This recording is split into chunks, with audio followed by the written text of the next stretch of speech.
Time check, 5:38 in the morning. Good morning, everyone.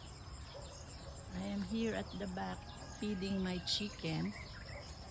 The same time, checking the pechay that I'm growing here. Look, and the basil.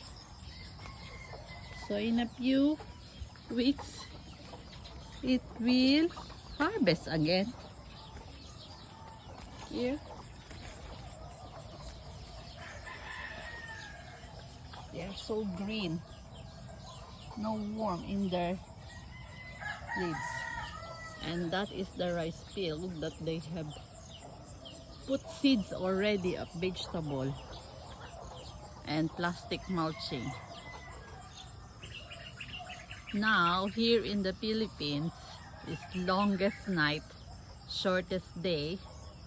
So 5 a.m. you need to get up and do the things before the sun's coming up because it's hot.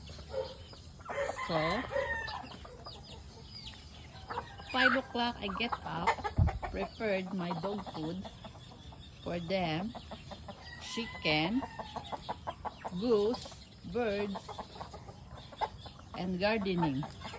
At the same time, collecting egg and cook breakfast.